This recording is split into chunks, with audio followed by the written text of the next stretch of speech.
Berapa banyak wanita hari ini sudah menikah 5 tahun, 10 tahun, 15, 20 tahun.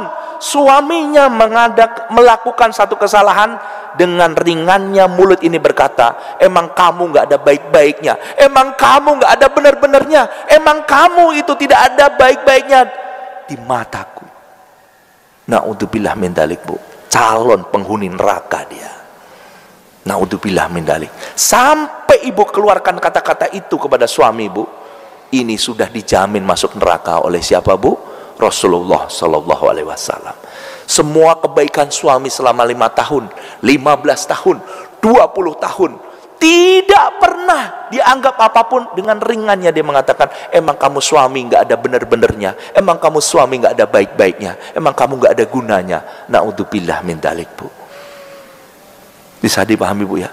Bersyukur atas pemberian suami. Ini kunci yang pertama.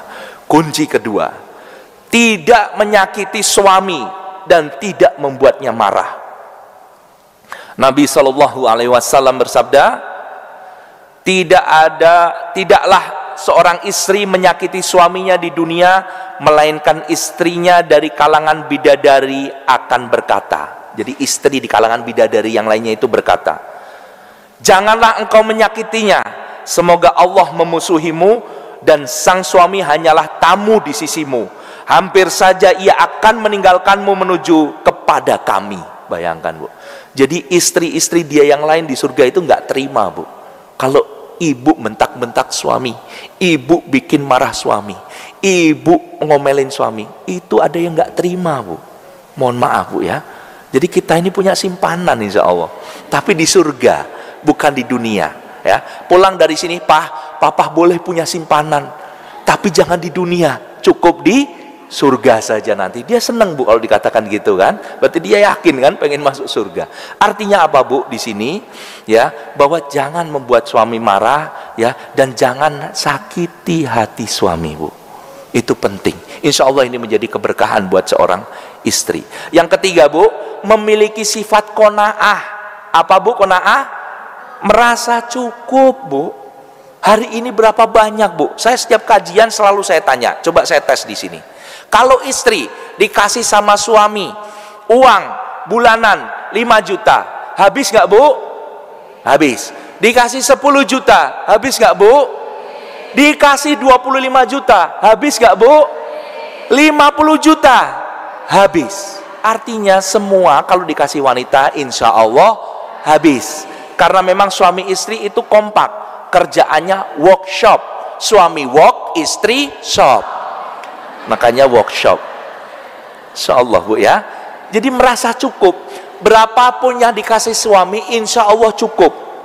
Hari ini ibu-ibu pakainya logika, makanya akhirnya ribut dengan suami. Mana mungkin kebutuhan rumah tangga kita 15 juta, kamu kasih aku 5 juta. Mana mungkin kita hidup, kamu anak sudah 6, rumah, ya, butuh banyak ini, masa kamu kasih cuman segini? Mana mungkin suamiku. Itulah seorang istri yang hanya mengandalkan logika. Padahal dia punya Allah. Harusnya ketika anak sudah 6, kebutuhan banyak, bayar sekolahnya banyak, suami ngasih apa adanya. Ketika datang kepada suami dikasih, mengucapkan alhamdulillah binikmatihi tatimu sholihat. Terima kasih duhai suamiku, ini adalah rezeki yang terbaik, halalan thayyiban yang diberikan kepada Allah. Aku doakan mudah-mudahan engkau mendapatkan yang lebih banyak lagi, sehingga engkau akan mendapatkan keberkahan, dan aku pun akan mendapatkan keberkahan dari itu, Bu. Masya Allah, betapa senangnya suami yang seperti itu. Dipeluk, diberikan servis yang terbaik. Kalau sekarang kan enggak, tergantung berapa sih Ustadz yang dikasih. Kalau gede ya saya servis, Ustadz. Kalau enggak ya self service saja, Ustadz. Na'udzubillah min dzalik, Bu. Jangan seperti itu, Bu, ya. Berapapun yang dikasih kepada seorang suami, ibu harus memberikan servis yang terbaik. Jelas, Bu, ya.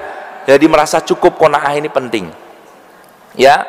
dalam surat At-Tolak, hendaklah orang yang mampu memberi nafkah menurut kemampuannya, dan orang yang disempitkan rezekinya hendaklah memberi nafkah dari harta yang diberikan Allah kepadanya. Allah tidak memikul beban kepada seseorang melainkan sekedar apa yang Allah berikan kepadanya. Allah kelak akan memberikan kelapangan sesudah kesempitan. Artinya, ini mohon maaf, setelah ibu mendengarkan ayat ini, setelah ibu melihat dan mengetahui apa arti ayat ini, insya Allah ibu tidak akan pernah mengeluh dan selalu merasa cukup di hadapan suami. Apa bu kandungan harta ini? Artinya apa yang diberikan kepada suami itu sebetulnya siapa yang ngasih, bu? Allah. Berarti kalau ibu kufur kepada apa yang diberikan suami, sejatinya ibu kufur kepada siapa, bu? Allah. Naudzubillah min dalik. Ibu berani bu kufur sama Allah, bu? Gak berani. Maka berapapun yang Allah berikan kepada ibu lewat suami, ini yang benar, bukan seberapa pentingnya suami itu bekerja. Hari ini bu, mohon maaf, saya membuktikan dengan istri saya, bu, demi Allah saya katakan, bu, saya pernah punya usaha, bu, saya mati-matian ini di sini, bu, untuk menghasilkan omset, untuk menghasilkan uang laba yang besar, bu, minus. Saya udah berusaha keras, saya curahkan seluruh pemikiran saya di salah satu usaha yang ini, bu, itu hasilnya minus. Tapi ada satu usaha, saya slow ngejalaninya dengan istri saya diemin aja, bahkan saya nggak banyak usaha di sana, tapi justru yang di sini itu malah menghasilkan, bu. Ya Allah, saya lalu bilang sama istri saya, demi Allah kita harus semakin yakin yang ngasih rezeki siapa, bu? Allah. Bukan upaya kita, bukan usaha kita. Makanya hari ini kalau ada seorang suami gak mau keluar dari pekerjaannya padahal pekerjaannya haram, karena sejatinya dia masih mentuhankan pekerjaannya, masih menganggap Allah pekerjaannya. Karena dia berkata, kalau aku keluar nanti siapa yang menafkahi anak dan istriku? Dia merasa bahwa pekerjaannya adalah Allah. Salah atau betul itu, bu? Maka suami dan pasangannya istri yang sudah yakin dan punya ketahuitan sama Allah, dia akan meninggalkan maksiat dan keharaman walaupun taruhannya adalah berkurangnya harta. Karena dia yakin siapa yang memberikan rezeki? Allah. Jadi nggak ada kaitannya, bu, rezeki sama kerja keras kita. Ikhtiar memang harus menjadi sebuah kewajiban, tapi mengkaitkan kerja keras kita dengan hasil itu bisa menjadikan kita syirik. Karena apa? Allah lah semua yang ada di dunia ini diciptakan, disempurnakan, dinafkahi, diberikan makan dan dimatikan, itu adalah siapa, bu? Allah.